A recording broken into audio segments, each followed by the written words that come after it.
This is the sad story of Miya Marcano, a smart, confident young lady who really loved her family and was always there for them. Marcano, a student at Valencia College, had been missing for over a week at the time when her body was found.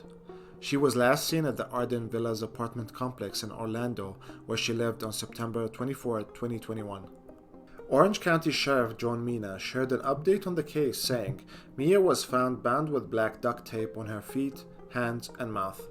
Miya had one older brother, Marlon Jr., and they both grew up in Pembroke Pines, Florida.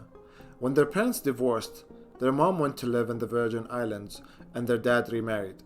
Miya was described as a smart, confident young lady who really loved her family and was always there for them.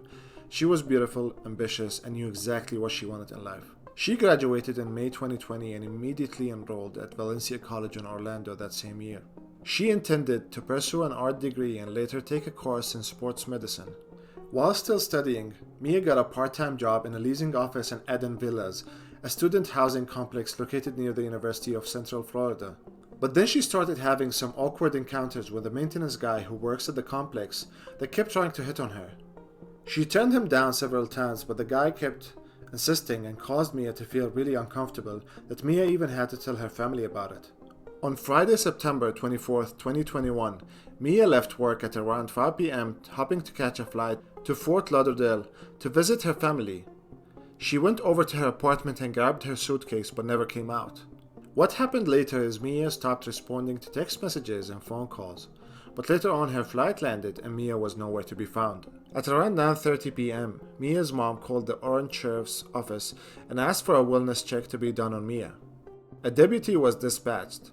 He went over to Miya's apartment to check on her. When he got there, he knocked on the door several times, but no one answered. Eventually, one of Miya's roommates arrived and let the officer into the apartment. And what they found was enough to convince them that something suspicious happened to Miya. When the officer tried to enter Miya's room, the door was unlocked, but something was blocking it from the inside. He went around and peered through the back window, and that's when he saw a dresser placed right in front of the door, as if Miya had been trying to prevent someone from getting in. The officer also noted that the window had been tampered with and that there were jewelry scattered on the floor and some red stains on her pillow.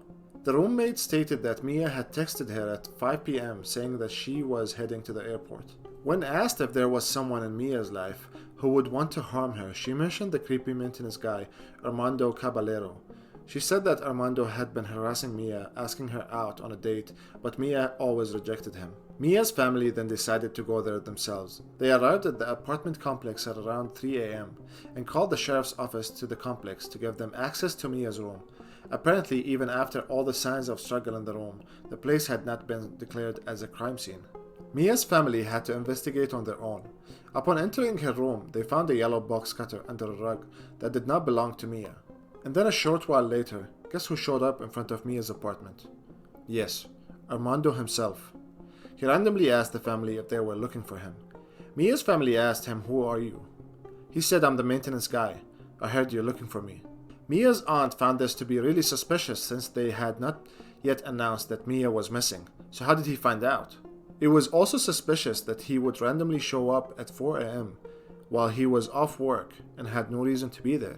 Armando told the officers that he last saw Miya at around 3 p.m. that day and that a mutual friend called Tati informed him that Miya was missing. But Miya's family did not buy this and they confronted him about it. But no one knew who Tati was, not even the roommate. Yet he kept insisting that Tati, who is a mutual friend, that they all hung out together. But the problem is no one knows who Tati is. All her other friends showed up. Her closest friends that live in the complex were all here with us, and no one knows Tati. But Miya's family already knew about Armando's obsession with Miya, that he would send her crazy texts promising to give her his life savings if she agreed to go out with him. So they suspected him creating this non-existent person called Tati. All these accusations, as well as his suspicious behavior, should have been more than enough for the deputy to detain and question Armando, but no one did. In fact, they just let him go, saying that there was no evidence to suspect him. Miya's family was totally outraged by this and decided to take matters into their own hands once again to try and find Miya. They secretly followed Armando to his apartment, and as they were watching him, they saw something that really terrified them. Armando was taking some things from his car. and when the family looked closely, they saw that it was a pink blanket, gloves, and a black backpack. They recognized the blanket as Mia's, which meant that Armando was probably the person behind her disappearance or has been in the room. The family then quickly called 911, and when the police arrived, they went out and confronted Armando. Since the police had no search warrant, they couldn't legally enter his apartment to search for Miya. Armando did eventually let the family in, but they didn't find anything significant and Armando was free again. This was really frustrating for the family as they had thought he would finally reveal where he was hiding Miya. And to make matters worse, Armando also vanished later that day.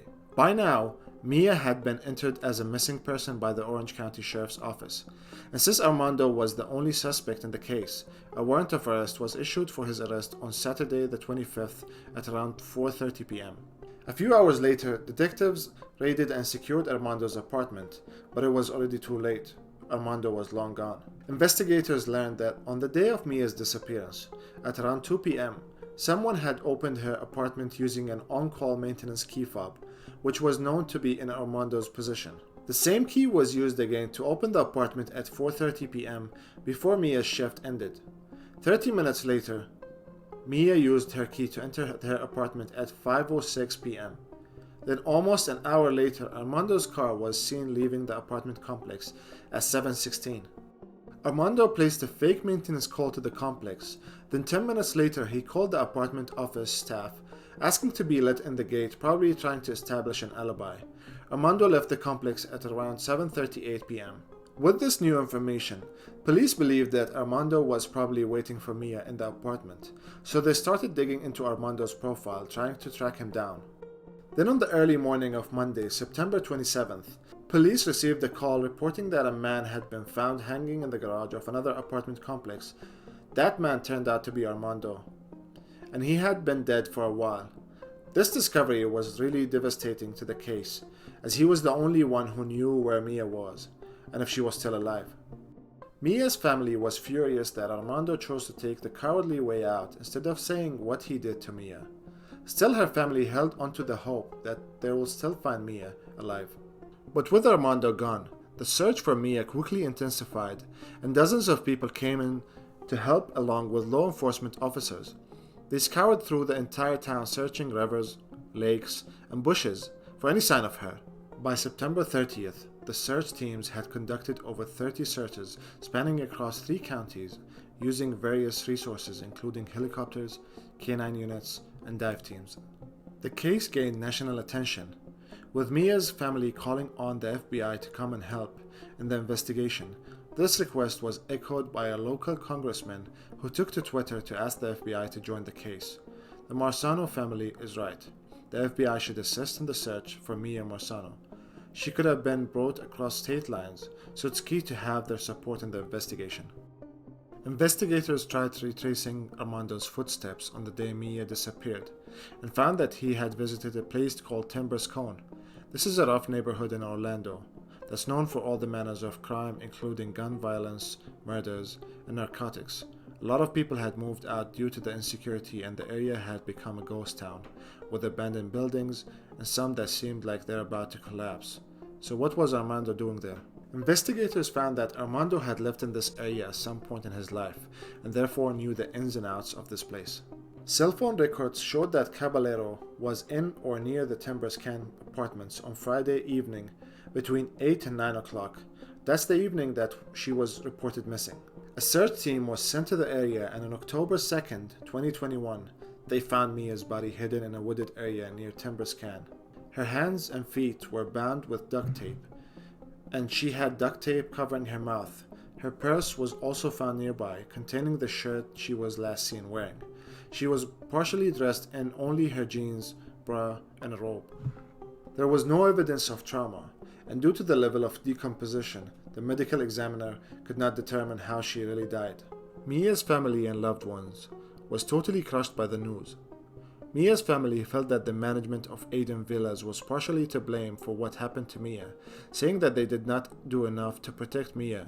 They have since filed a wrongful death lawsuit against the complex. Just to have unfettered access to someone's apartment is irresponsible and is definitely not in the best interest of the tenants. This could have been easily preventable if he didn't have access to Mia's apartment. In March 2021, while working in a different apartment complex, he wrote a note to another woman asking her for a date. The woman agreed to go out with him a few days later, but then he started insisting that they would go out that night, and the woman got spooked and canceled the date altogether. Later that night, a black dumbbell was thrown through her bedroom window, and although she did not see who did it, she knew that it was Armando. Armando was also arrested in 2013 on charges of detaining a small homemade explosive in a high school as a prank. Fortunately, no one was hurt. He pleaded guilty to a lesser charge of aggravated assault with a deadly weapon and was sentenced to probation. Aiden Velez claimed that they did a background check on Armando before they hired him, saying that this record belonged to another person with a similar name. But what are the odds that two people could have the same first, middle, and last name, and also share the same date of birth? What do you think about this case? Should the complex be held responsible for Mia's death? Let me know your thoughts down in the comment section, and don't forget to like and subscribe for more crime content. Thank you.